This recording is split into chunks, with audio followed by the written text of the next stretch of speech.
Welcome to the fourth season of Heard, Afros Audio Interview Series. I'm your host, Talib Jasir. And today my guest is Christabel Nsiah-Buadi. How are you?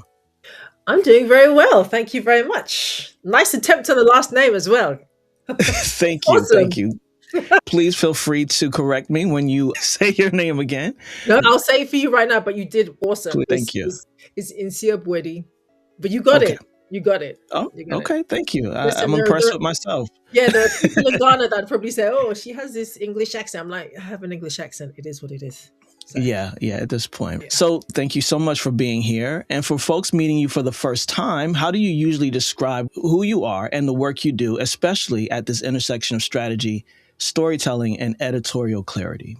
Wow, that's such a big question, and that will probably give you a big answer. So I'm the founder of your podcast pipeline. I'm an executive strategist and executive editor. And what I do is I help creators and founders in particular find the clarity, then what I call fill the narrative gap, so narrative clarity, so they can actually speak on what it is that they're doing. And rather than second guessing themselves, really speak on their expertise and really build on that so that they can develop their content, either in podcasts, speaking, or in a newsletter. Because we're in this era of content creation and everybody's creating a podcast, but they've gone from the really foundational and important stuff of really understanding what it is that they want to say and the flag they want to plant in the ground, because they come up with lots of great ideas, right? But they've not gone, well, what's the thing that I actually want to say on this platform? And they jump immediately to, I have to produce it and I have to grow it. And I'm like, but you've not done the actual work of taking the thread of what it is that you want to talk about from all of these ideas that you have, understanding what your voice is on this platform and how it connects to your North Star, the thing that drives what you're doing. And then really understanding where your audience is, right? We are in this time again where people are talking about scale all the time, or they used to certainly, but the power really is in finding your audience. How do you find your audience in this ocean of content, right? And the answer is not throw it on a big platform and hope that someone's going to come to you. You have to be really intentional in understanding how you're meeting the needs of the audience that you're serving, and then build that conversation. It's a long game, essentially. It's not a short game. And as somebody who worked for those bigger organizations, I was one of the few people who was like, well, how do you build that? And then I just recognized that, quite frankly, my approach and what I did was better served doing it by myself and building it. It's something that I wanted to do. That's the long answer. I hope that helps. It definitely helps. I do similar work with nonprofits and different startups, and I recognize, as much as you said already, that the clarity around their story, how to get it out there. We have multiple stories. Which one? Which one are we telling for the audience that you're trying to build and or the donors or the people that you serve? And I respect everything you said. Mm-hmm. Folks don't have an anchor. And folks like yourself bringing that curiosity to it, but also because if you're on the outside looking in, you're not inside of their story. Mm-hmm. And so that brings you the opportunity to say, this is what I see as the best way forward. I think it's very necessary. And I would add to that I think that if you're a woman, if you're a Black person, if you're a person of color, you have been raised to be quiet, whether it's because of a lack of representation on TV or in the media, or because the world has effectively told you to shut up. I had a podcast called Audio Diaspora, and the entity still exists because I wanted to hear the story behind the story of the people who dared to tell a story, even though the world told them not to. And so that is part of that thread that continues with this work, because if you've been told to be quiet, we become really excellent at second guessing ourselves. So we do this thing where we're like, I want to say it, and then somehow we don't say it. And we end up saying something that's a little mushier. It may not be mushy, but we're stumbling and stuttering over our words. And I'm saying to people, the expertise that you have, I have to be grounded in something, right? The thing that's going to give you your authority. When I was working at NPR, I became really well known for finding these new stories. They weren't new to me. I was just able to get people and bring people to a space where they felt comfortable to speak on the news about a topic that they were the experts on. And I would always say, you are the expert. It's not necessarily the person who's at Columbia University who's been poring over the numbers. They might give the national context, but you're the expert because you're the person who brings that lived expertise. So again, if you connect those dots in terms of the years, And fast forward to 2026, where everybody wants to have a podcast, and not everybody should have a podcast, by the way, unpopular opinion, right? But if you have a platform, whether it's a podcast, newsletter, or anything else, the question becomes, what is it that you want to talk about? And if you've been told to be quiet all the time, I think sometimes that muscle, I suffer from it myself, the ability to say, I want to talk about one thing becomes difficult, because all of a sudden you have this ocean of content that you want to talk about, and you just need someone to say, let's talk about that. And then the connection to you and the message and the audience has to come from your passion around that. And I think as people who have built creative platforms over the past years, we have a tendency to lean into the what. Here's my list of everything that I've done, as opposed to the who or the how. And I say, let's do the scary thing and talk about that, because that is the thing. Yeah, for sure. And being able to contextualize the message in a way that doesn't bring in every single life experience and story that you've ever had, and doesn't translate all the way to audiences. It's like the clarity has to be there, and you have to meet them where they are, not where you are. Yeah, exactly right. And you have to be brave enough to say that this is a story that I'm telling and it's not for everybody, right? Yeah. Small is the thing, it's not big. For sure. Absolutely. And you worked across major audio platforms and led award-winning national news shows. What problem did you start noticing in creators that ultimately led you to build your podcast pipeline? Multiple things. We are still in this moment of flux where people are, they've either been let go, or with podcasting, there was this promise of being able to diversify the industry. But more to the point, there are people that really had important things to say. And then I think the issue that I found was that once that was created, there was a moment where people wanted access to the resources, but they couldn't get that access to the resources. As somebody who had inside access to these resources and wanted to be able to make them ready for everybody, not everybody could have access to that. Agents, the managers, the developers, the teams that help people build their podcasts. All of these big podcasts that you're looking at, the ones that came in the earlier days, they started small and they made their mistakes. You heard Stephen Bartlett talk about it back in the day, right? He recorded it in, I think it was his closet, right? And he talked about some random stuff and he kept iterating. So he did the work of iterating, right? But he did that when people didn't know who he was. For me, the issue is that people were sold, quite frankly, a lie, which was when you launch your podcast, you're going to get this straight away. Or they were chasing that dream of it, right? Podcasting is a long game. And I work with creators, not just in audio. The stuff that I do is actually platform agnostic, but because of the work, because of my expertise in the podcasting industry and in radio, I understand that all of this is a long game. And it's a long game because it requires development. And it requires development because you need to understand, again, what your editorial direction is. That's what I come from news, so I talk about it. What's your editorial direction? What's the editorial question? Or as one of my former bosses says, how are you advancing the conversation? So these are all terms that I use journalistically, and I've actually had to translate it, but they all still apply. How are you advancing the conversation? And so for me, the biggest challenge was that people were not given the support, because a lot of people figured it out. There are a lot of independent creators that have done that. I'm not saying that every independent creator can't do that. What I noticed was that people would get so far and then they'd get stuck, and then they'd get overwhelmed because they didn't know how much work it takes into putting it in a podcast. Why is it that most podcasters stopped after the first 3 episodes? They were overwhelmed because no one told them what it took to build a show. Now, I knew how to do that, and I wanted to be able to create a way to do that, hence the podcast pipeline. But as I started doing that, it became very clear that it wasn't just about the operations and the development, which is where I really live. It was about understanding that you're building this podcast, you're not going to make money on it straight away, but you keep going and you keep on building on that, you will get more than that. And it was also about expectations. If you're told that you have to have 10,000 monthly downloads in order to qualify just to get a little something, that's really disheartening. But the truth of the matter is, what could you do with 500 engaged listeners? You can do a lot with that.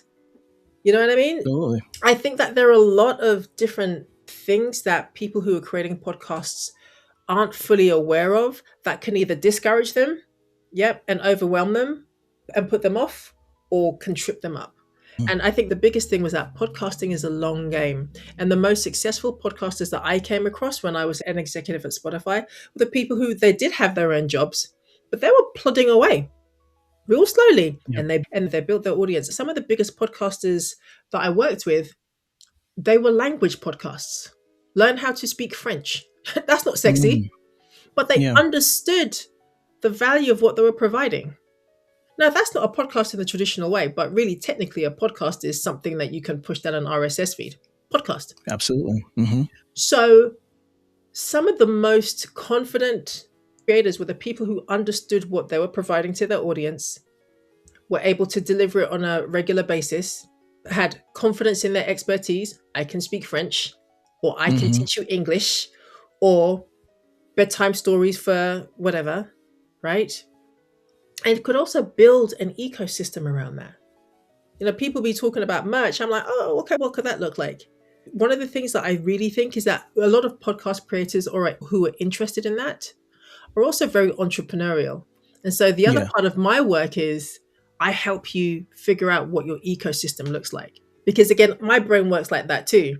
I just have the editorial piece, but then I go, all right, you have your podcast. Is that the thing or is that part of the thing? And how are you going to, people laugh when I say this, I'm just like, how are you going to cook this chicken? Do you know what I mean? Yeah. How many different ways? Because there is only so many. There's a lot of ways, but they're still limited. Yeah, and you don't have to do them all. And don't do them all at the same time. Yeah. Yeah. Definitely. I appreciate that. And ecosystem is something that's so important for sustainability. And the unfortunate piece of it, as you mentioned, is that most people don't start with sustainability in mind. They assume sustainability. They assume they'll go as far as their mind tells them.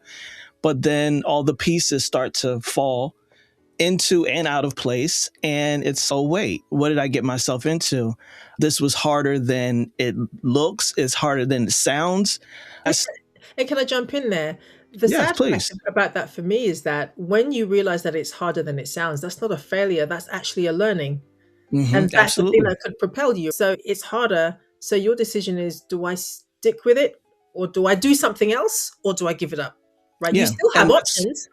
For sure. And that's where the opportunity is to learn what you don't know.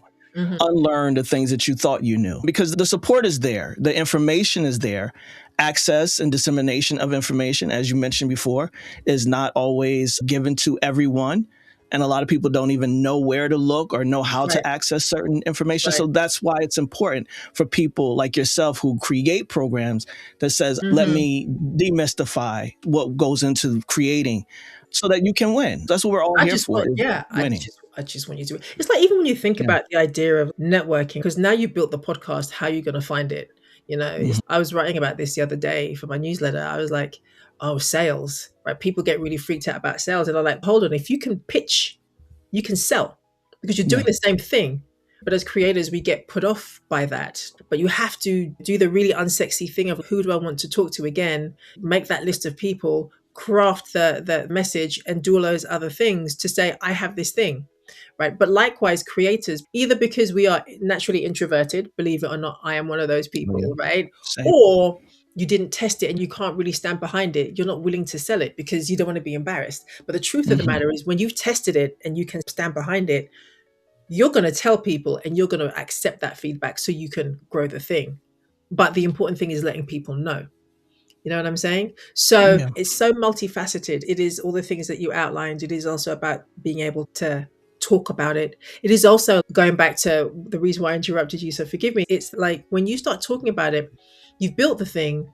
How are you going to get the word out? Oh, I have to network. People don't know where they would go to network. So they go to these big conferences where they're being asked to pay a lot of money to then go and stand around where they don't have access to the people or the rooms that they're hoping might help them at some point. So again, it's all about strategically, how can you get yourself to one level so that you can continue to grow. And when I say it's a long game, I'm not saying it's 10, 20, 50. It might be that, it might not, right? But you're making the process longer and harder for yourself when you are not intentional and when you don't have a guide like me to basically say, let's test this and let's figure that part out and then give you my insights to say, nope, we can just do that. I'm taking the friction out of the process and I'm saying, let's build this on a strong foundation, not on sand. Yeah, that's so necessary. Just the foundations are everything. We've all read The Three Little Pigs. Exactly. Foundation is everything. Mm-hmm. So you talk about something you call the narrative gap. How do you define that gap, and what does it look like when a creator hasn't named or closed it yet? So to me, the narrative gap is the valley between yourself and myself. I know what I want to talk about, right? You like something about what I talk about, but I don't know what that is because I've not done work of asking you and doing that audience development work. That's essentially what the audience gap is. How do I close that gap between what I'm saying and the thing that you love about what I'm saying so that I can serve you more? And then people again get it twisted because I guess it would be easy for people to think that what I'm saying is that once I know what it is that you like, then I'm going to have you guide everything that I'm talking about. What I'm actually doing is understanding who my audience is. After I've planted my flag in the ground, I understand what it is that you love, and we begin a relationship. We begin a conversation. I'm providing the content for you. You're enjoying what that is. I'm understanding the insights, what it is that keeps you coming back. It's the thing that's going to keep you coming back to listening to my show. It's the thing that's going to help you build the trust with me as a host, because you trust that I have experience and authority in the thing that we're talking about, right? All things Stevie Wonder. You got a Stevie Wonder classic behind you, right? Yes. If I'm the biggest Stevie Wonder fan and I'm talking about his last albums or breaking it down, I'm also a music nerd, right? So like some version of one song where they really break down the history of the song, I'm going to keep on coming back because I love him so much. And whether I know it or not, I'm listening to the conversation that I'm having with you as a listener. I filled that gap. That gap is trust. That gap is authority. That gap is relationship. But that can't happen unless you start to ask first really specific questions that to me are editorial development questions. Some people might call them something else. But again, it's about understanding what my topic is, Stevie Wonder, right? And then that also helps me figure out the theme is the overarching thing. And then what topics am I going to talk about? Because once I fill that gap, I can start thinking about the topics that I can talk about every week. I call them threads because as soon as I start talking about content creation, my hands start going crazy because I'm like, pull the thread. So when you fill that gap, everything else becomes easier because you can start thinking about the topics you want to talk about. And you could talk about anything. You could literally talk about, did Stevie Wonder like fish? But you become the authority on that because you know all things about Stevie Wonder. So it actually gives you the freedom to think creatively and more imaginatively about the theme that you are the expert in and the topics that you can be an expert in, rather than clasping and grasping at straws to try and figure out how you're going to create this one thing because I like Stevie Wonder. Yeah, Absolutely. Yeah. And that's such a dynamic way of looking at the work. The curiosity is so important around it. Being capable, and sometimes again that's something that you have to learn, be trained in, or some folks have it organically, but to be able to express it in a way that folks get it, you're understood. And my pillars for this type of work as well is like education. You said Stevie Wonder likes fish. Now we're telling you something that you may or may not have known. When I work with startups or nonprofits, we're talking about how do we educate them, first of all, about the work, about what you do, about the people that you serve. Then how do we get them to care? That's a whole nother content block. And then how do we get them more involved into the work? And I really appreciate your narrative gap approach and the way in which you're really helping creators and founders understand the essential part of this is, why are you speaking? Right. Why are you recording? Why are you writing? Why are you doing this? That's right. And I have a methodology to that I lead people through when they work with me in a similar way. But that's exactly right. Like, why are you doing this? Because if you can't answer the why, then you should absolutely feel free to walk away and say, this is not for now, or it was this time and it was a great time. Don't waste your time, and quite frankly, don't demoralize yourself, because at that point you start looking at the numbers and the numbers become the thing that will take you down, as opposed to looking at the numbers and being like, that's interesting. It's all data, it's all information, and it's all helpful if you use it. So for sure. And you've seen podcasting from the inside of large institutions Oh, yeah. and now from the perspective of founders and solopreneurs. What changes when creators move from being part of a system to being responsible for their own editorial direction? I will say that I actually have always worked with independent creators as well. And I think in terms of what changes is that when you're responsible for your own endeavor, you are literally responsible for it. I think sometimes the priorities can shift because you're thinking about the money piece, you're thinking about the operations piece, right? You have to think about those things.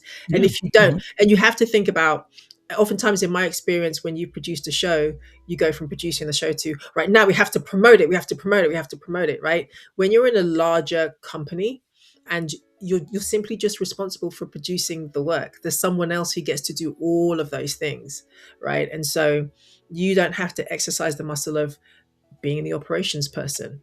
People think about, oh, I'm just going to be the booker, right? They think about just the editorial piece of it, right? From who am I going to talk about? Let's have a meeting about it. We're going to book this person. We're going to write the script. We're going to go into the studio. We're going to record it. And then either I'm going to edit it or someone else is going to edit it. And then we're going to mix and master it. And then we're going to upload it. When you're in a big space, you just have to think about the product, the thing, right? When you are by yourself, it's business. You have to think about the infrastructure that the big business provided you. So then you have to be really disciplined in the ways that you think about this because you only have 24 hours. And so that's the other thing. Oftentimes I come across creators who are really skilled and talented at building the thing. And the other piece that you asked earlier, what are some of the gaps and what are the problems that I saw? It was that as well, is that you have to start treating this as a business. And people get intimidated and put off by that, rightfully so, because it's either stuff that you're not familiar with or you can get overwhelmed because you only have 24 hours in the day. But again, as somebody who is not just entrepreneurially minded, I can't say that word, but I can do it. And as somebody who has worked on the business end of podcasting, I know what that looks like. I see the overview. And so I can support people in taking that step-by-step approach of building their podcast business. That's not what I do, but I let that inform me to do that because I can't run X amount of podcast businesses. I think that there needs to be time and care in doing that. And so my clients have come to me and a lot of them, like they've been pretty successful in building that. But I find that in thinking about the business, that can sometimes pull you into thinking about chasing the likes oftentimes because you want to keep it going, right? And then sometimes the editorial can lose out and you need the engine of what you're talking about to help you at every time. And then if it's not that, quite frankly, it's the operational piece of I've talked about it and now I'm exhausted. Who's going to cut the show up for me? How am I going to get it on the air? It's hard. I'm just like, I want you all to win, people. For sure. Yeah. And the support is real when you have someone who has been on all sides of it, on a lot of sides of it, if not all.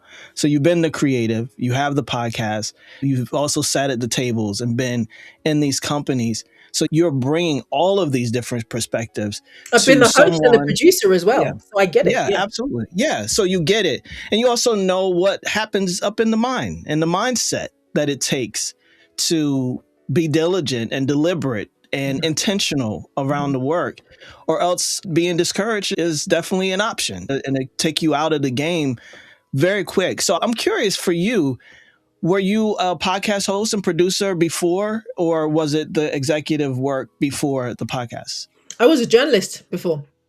Okay. So that would be a host and reporter. I was behind the mic as a show producer. So I developed shows. That's where the knowing how to shape shows and looking at themes and knowing who the right guest is. That's why that comes really quickly to me. I was also a reporter. I've been doing this for a very long time. And I was out on the street having to do hourly newscasts. So that muscle of who am I going to talk to? How am I going to go up to them and ask the right question? Very, very deeply ingrained in me. Again, naturally introverted. I'm not shy. You know, sometimes social battery can just run down. But that muscle started. And I always actually wanted to be on the mic. I liked talking on the mic because I like talking to people. I'm highly curious and that's how I learn, right? I did some news hosting work. I did some reporting work. I produced on-air pieces for networks as well.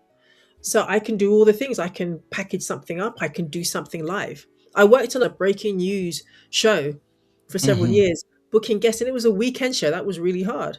But we Yeah. got some really huge guests on. And to reveal my age, it was a call-in show. And we had people calling in as it was happening. Yeah. So I came from the creative world first and then moved into the executive space.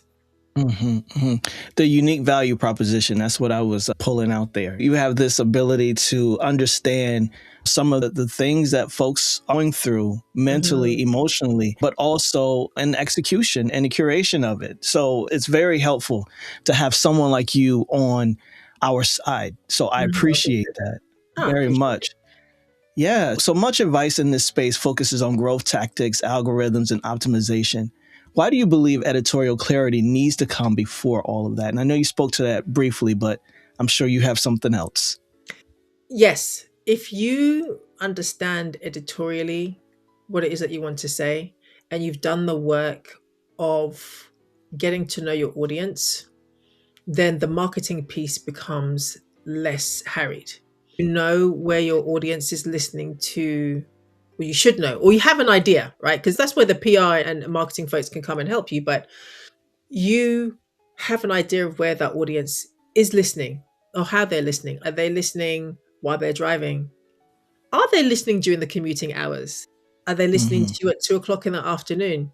All of these things dictate the way your show can sound. Does that mean that your show can be like longer and rambling because they're listening at 2 o'clock on a Saturday while they're doing their chores?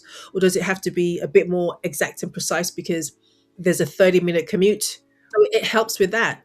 And what it means is that you're not reinventing the wheel or at the mercy of someone who may not fully know your show if and when you start having the conversation of how do I start telling people about my show, aka the marketing piece of that.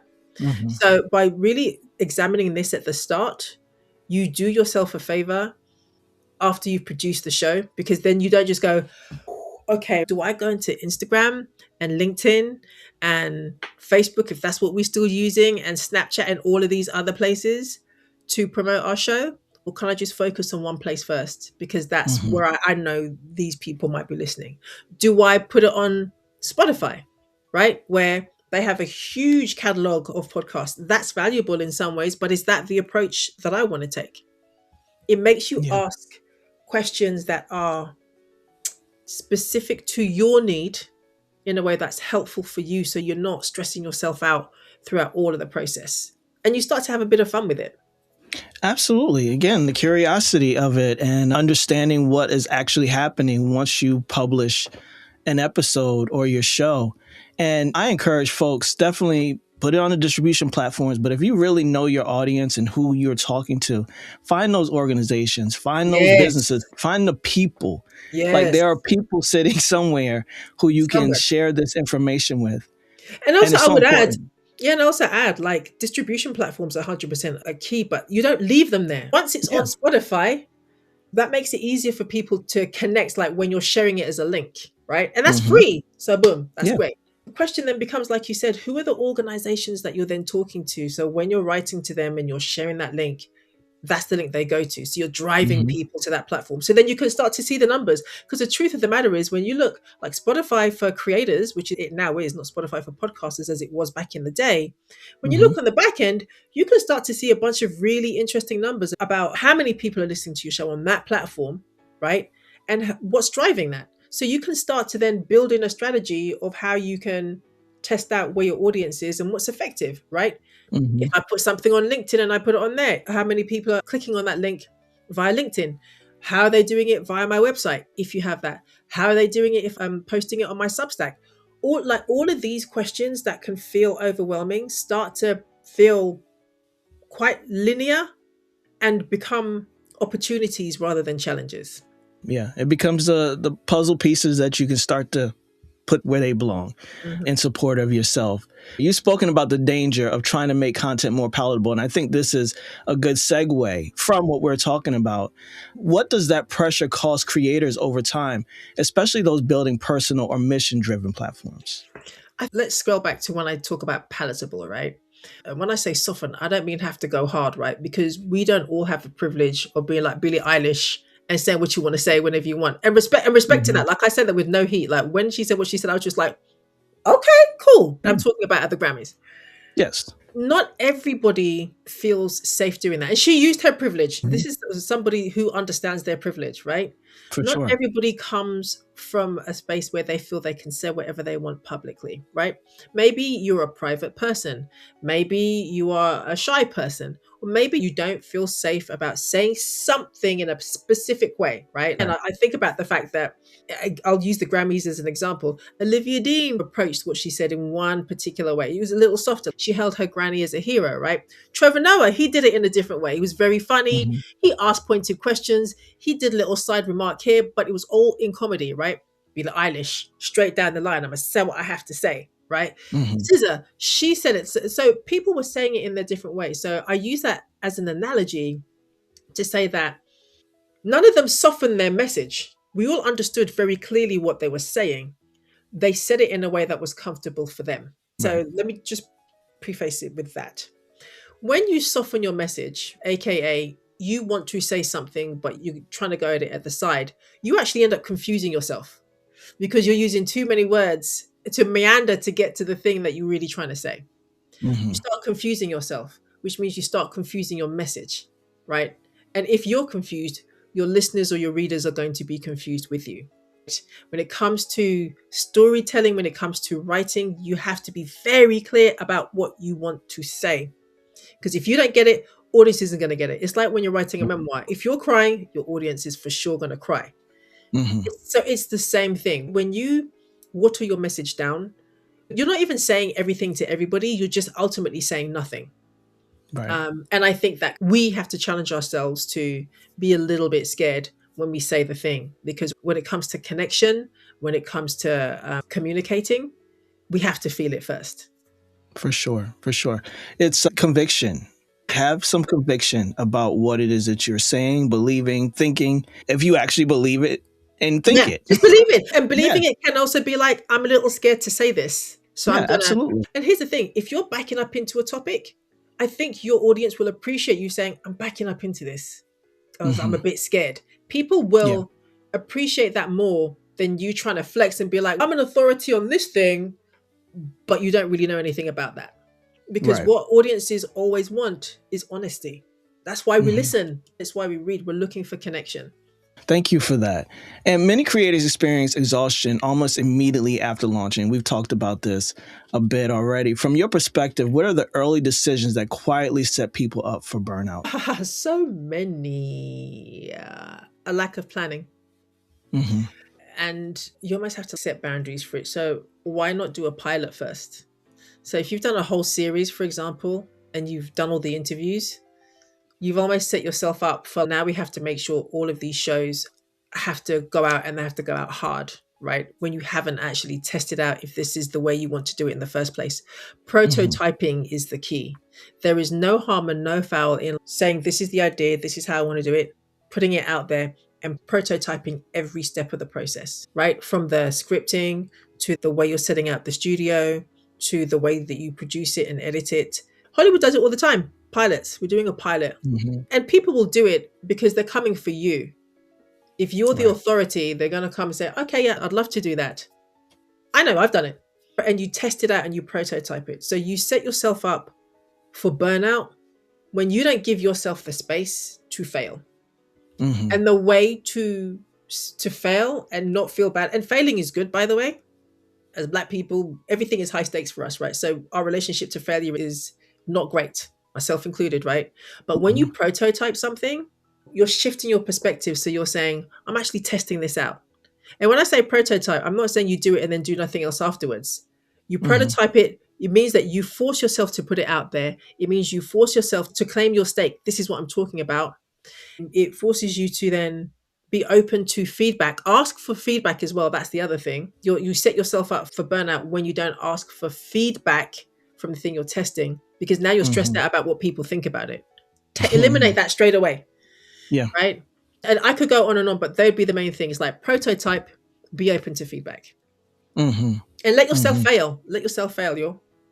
Yeah, it's information. That's Mm-hmm. all it is. It's information. Mm-hmm. And it goes back to something that you said earlier, too.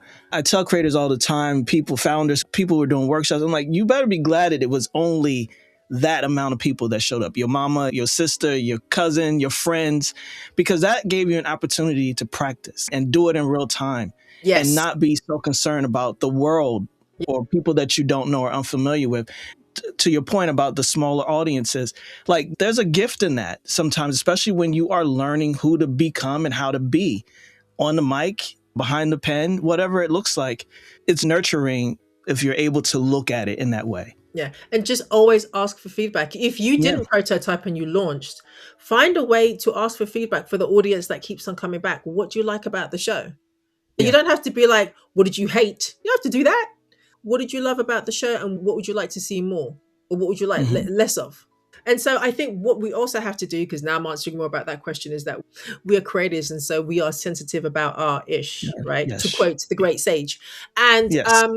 by doing that, we're able to separate ourselves from the work. Because once you start doing the thing, you'll very quickly realize if you're taking this approach that it starts to grow and have a life of its own. And then you are a steward Mm-hmm. of this thing, Mm-hmm. which is what Mm-hmm. you want it to be, because it's no longer yours, it's the audience's. Absolutely. And you're creating it for them. The longer we center ourselves in the creativity of the work of this thing, the harder it becomes, because then everything Mm-hmm. becomes sensitive. But the fact of the matter is, audience owns what you've created, and that's a blessing because it means they love what you did. It's a gift. Mm-hmm. Mm-hmm. Mm-hmm.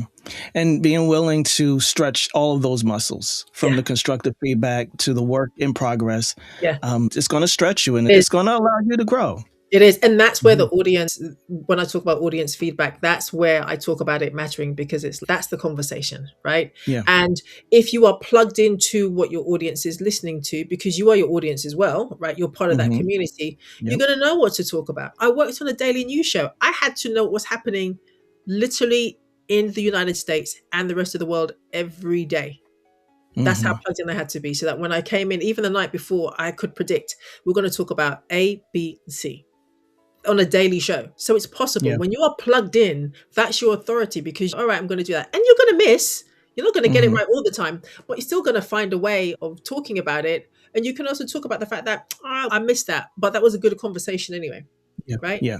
And being able to do that means you can also build in that evergreen stuff. So that when you're on vacation, because no one wants you to be working 367 days a week. I know what I said, 367 a year. Like, you want to take your break. So it allows you to start planning. Yeah. I know. I feel like all of this stuff is very unsexy to people, and I hope it makes sense. I'm sure it does. Listen, this is why we do what we're doing, because as we already established, we want creators to win. And we especially want those creators who have the desire to win, but don't have the North Star or the know-how to get that. And so this is why the conversations are important. Hard conversations must happen in order for us to move things forward. Exactly. Yeah, absolutely. So you're launching the Closing the Narrative Gap program as a hybrid experience with both self-paced prompts and cohort space. Why was it important for this work to live in community and not just as a course? So Close the Narrative Gap is important because, speaking of prototypes, so this Once Upon a Time was a masterclass. And what I realized in the feedback that I got is that there was so much information that I was giving people, and I could see it on the screen. People were like, oh, they didn't know what to do with it, right? I said, I want you to win. So I wanted to give you time to practice the lessons.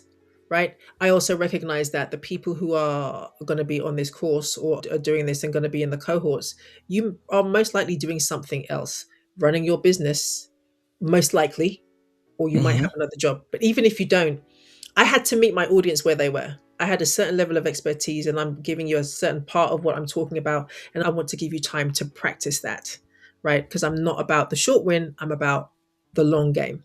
And so there's that, but also because the way that I teach and encourage and mentor is by knowing the people that I work with. I didn't want this to be a huge, massive program where you just get the emails and you do it yourself. I wanted people to have an opportunity to ask the questions so that they could continue to go. Because selfishly, I like to see who I'm working with, and I love it when the light goes on in people's faces, right? Yes, Their brains. I agree. there's something that just warms my heart and actually makes me quite emotional about that. And so selfishly, that's the reason why. But really, mainly, it's because I understand the value of you having some access so that we as a group can talk about it, we can share, we can grow together. So that's the reason why it's email, because I understand we have things to do. We come together 3 times throughout the course to introduce, let's talk about what we're doing, and then refine and celebrate and have other opportunities. And it's the first step of what it is that I do. And those cohorts continue.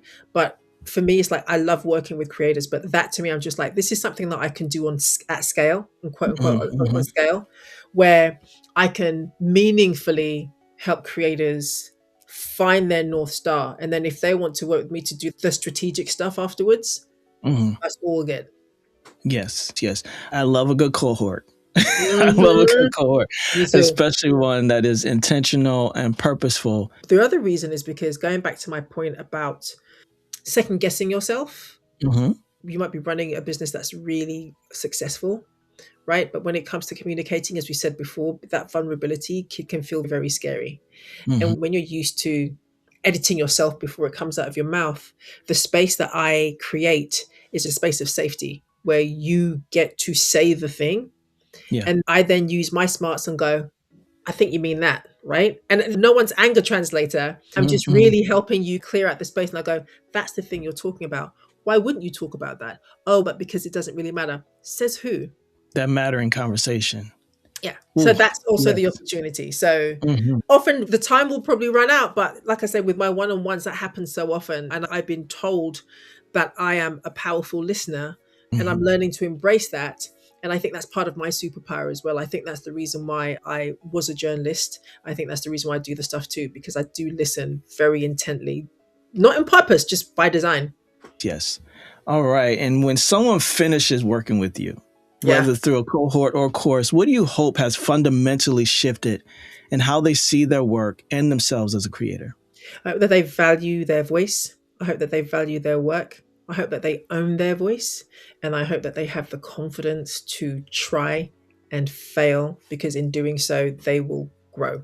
I just want people to have the confidence in owning their voice, owning what it is that they want to say, and also work in community with others. Know that what you're doing is inspiring a public conversation. For sure, creating possibility all around.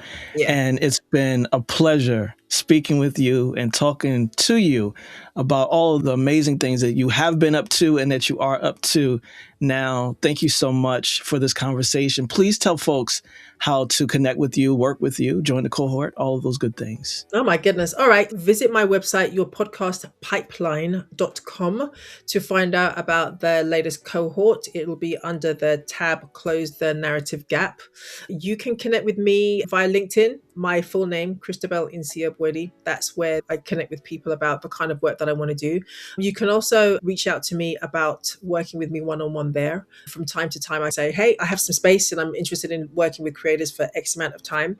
Reach out to me and then we can talk about what the prices and rates are, and also just like what I want to do with you.